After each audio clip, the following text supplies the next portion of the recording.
एक छिद्र पाडलं आणि तिथून वर आले.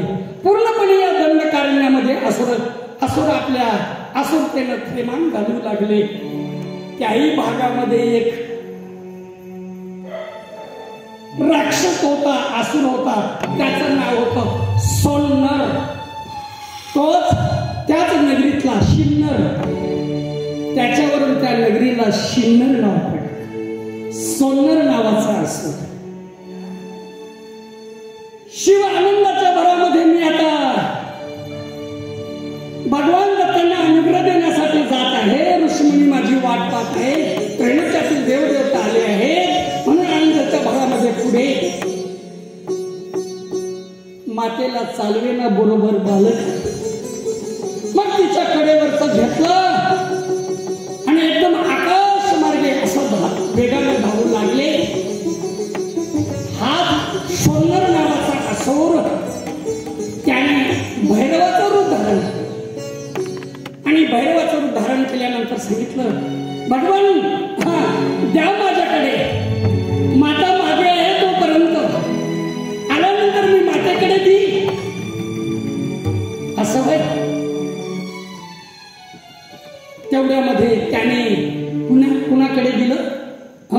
सोन्नर नावाच्या असुराकडे दिलं. रूप कोणतं धारण केलं होतं? भैरवाचं रूप धारण केलं होतं. शिन्नर नावाच्या गावामध्ये भैरवाचं मोठं मंदिर आहे आणि तिथं शेजारी मोठा गणपती मंदिर आहे. शिन्नरला 8 ठिकाणी स्वयंभू कमरा एवढे शिवलिंग आहे. 8 ठिकाणी स्वयंभू शिवलिंग आहे. तर भगवान अंतर्मुख झाले. ज्याच्याकडे दिलं त्याचा स्पर्श मला भैरव सारखा वाटला नाही.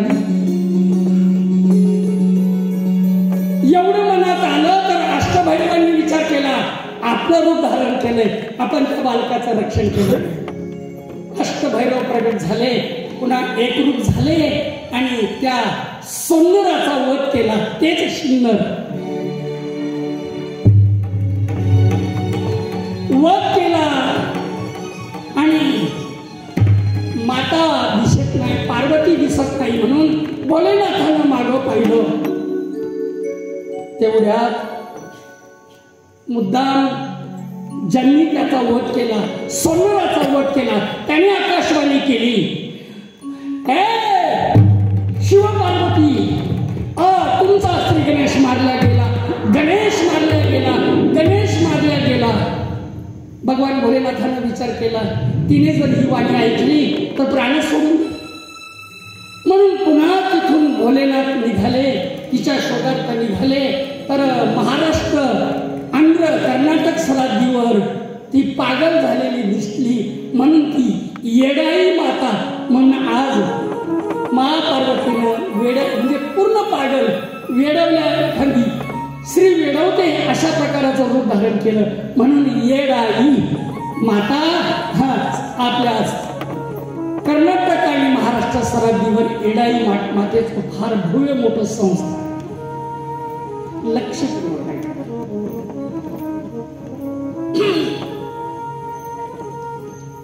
सांगितलं, आकाशवाणीतून सांगितलं, भोलेनाथांनी आकाशवाणी केली, काळजी करू नको, मी अष्टभैरवांच्याकडे ते बालक दिलं, सुरक्षित आहे, काळजी करू नको. शेवटी पुन्हा तो मेलेला असुर गणेशजी मारले गेले, गणेशजीचा वध झाला अशी आकाशवाणी करू लागला. पुन्हा भोलेनाथाला शंका आली, पुन्हा काही वेगळं घडत नसेल म्हणून भोलेनाथ पुढे कुठं शिन्नरला आले. तर अष्टभैरवांनी 8 रूप धारण केले, पुन्हा एक रूप धारण करून आपल्या गणेशाला मांडीवर बसवलं. तेवढा शिव आले, गणेशाला पाहिलं आणि अष्टभैरवांनी सांगितलं, पिताजी काळजी करू नका, गणेशजी सुखरूप, गणेशजी सुखरूप आहे, काळजी करू नका. तेवढ्यामध्ये भोलेनाथ म्हणाले, बस आता निश्चिंत झालो, आता पार्वती कुठपर्यंत आली म्हणून तिचा शोध घेऊ लागले.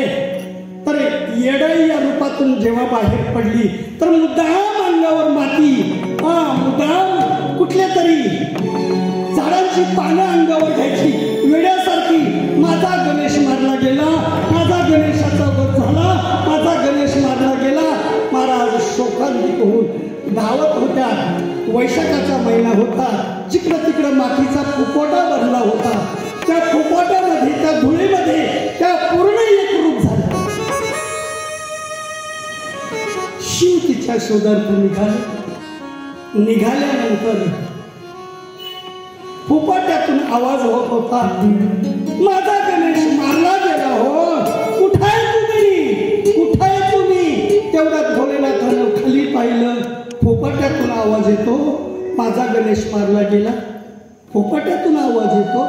पाहिलं तर छोटासा पायाचा भाग दिसला, वस्त्राचा भाग दिसला. जवळ गेले, ओळखलं तीच आहे. तिचाच हा पाय आहे. हात धरला, उचललं. कोण? अंबा. तिथं गाव असल्या गेलं. कोण अंबा? कोण? अंबा.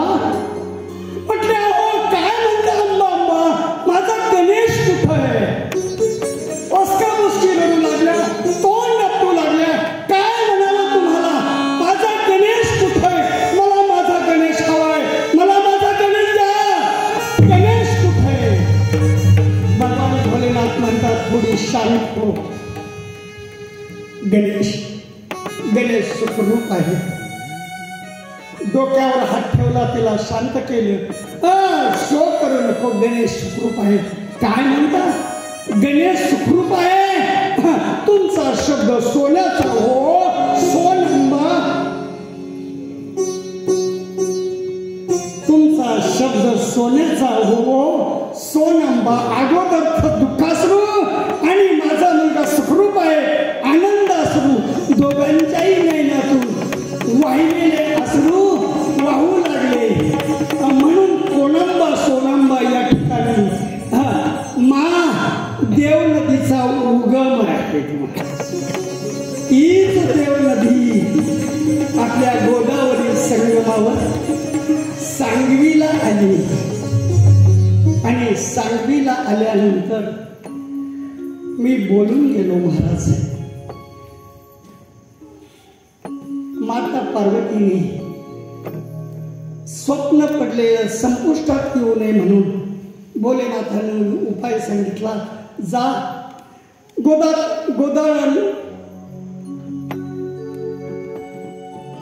देवनदी गोदा नदी संगमावर तो अनुष्ठान कर. 3 दिवस अनुष्ठान कर.